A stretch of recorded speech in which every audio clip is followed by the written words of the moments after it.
On this table are two separate piles of cattle feed. They look nothing alike, but they are about to undergo the same rigorous scientific analysis. The lab results are in. Ration A and Ration B are chemical twins. Every metric, calories, protein, and dietary fiber, shows the exact same percentage. But in the field, the chemistry fails. The herd eating Ration A thrives, while Ration B triggers a digestive collapse.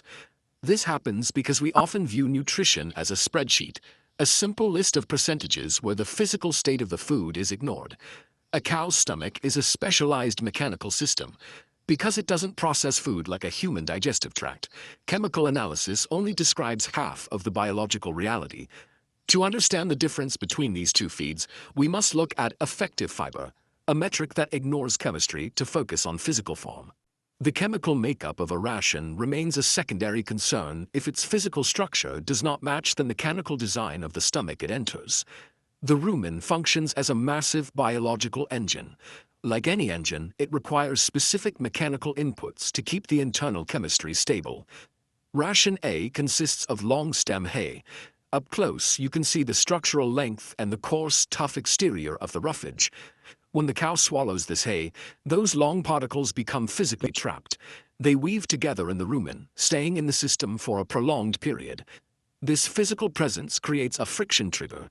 The hay irritates the stomach wall, which forces the cow to regurgitate the material and chew its cud. That repetitive chewing stimulates the continuous production of saliva. This saliva acts as a natural alkaline buffer. As it flows into the rumen, it neutralizes the acids formed during fermentation, keeping the internal pH locked in a safe, healthy zone. In this system, physics drives the chemistry. The mechanical length of the hay literally controls the pH level of a 40-gallon stomach. Now take a close look at Ration B. This is the exact same hay, but it has been heavily milled and chopped down into microscopic particles. Because these particles are so small, they never get trapped. They lack the size to stay in the rumen and simply slip through the system too quickly. Without large particles, there is no friction against the stomach wall. The mechanical trigger for cud chewing is never tripped. As the chewing stops, the saliva production stops. The system loses its buffer. Without saliva to neutralize the environment, fermentation acid rapidly accumulates. This acidic spike kills off the healthy microbes the cow needs to digest its food. The cattle on Ration B consumed every nutrient on the spreadsheet, but their stomachs failed because they lacked the physical stimulation required to process them.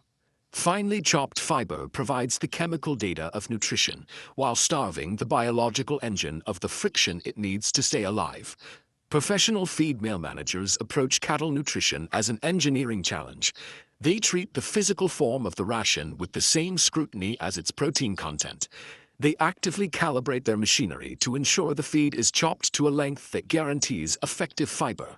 This involves balancing components like long stem hay, fresh pasture, and precisely chopped corn silage to maintain that critical mechanical friction.